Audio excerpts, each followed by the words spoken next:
Les murs de Kibera, le plus grand bidonville de Nairobi, sont couverts d'affiches. Des douzaines de candidats font campagne pour l'élection présidentielle du 4 mars. Toutes ces peintures murales portent le même message, non à la violence. Cette violence qui a complètement détruit Kibera après la dernière élection, il y a 5 ans. Nous avons choisi les murs le long des routes et des axes principaux, surtout dans les bidonvilles. Il y a beaucoup de monde, donc quand les gens passent, ils peuvent lire les messages, et cela les touche directement. Le projet Mur de la paix pour Kibera est l'une des nombreuses initiatives lancées au Kenya ces derniers mois. Un immense train a même circulé à travers la capitale Nairobi. À Naivasha, dans la vallée du Grand Rift, un chemin de la paix a permis de rassembler différentes communautés et groupes de jeunes. C'est l'une des régions les plus touchées par la violence. Ça a vraiment affecté les gens.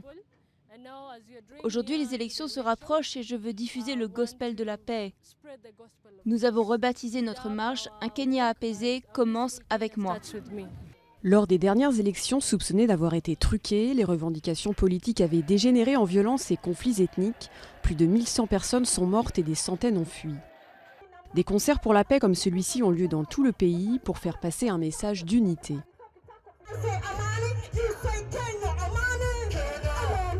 Amani veut dire paix en swahili.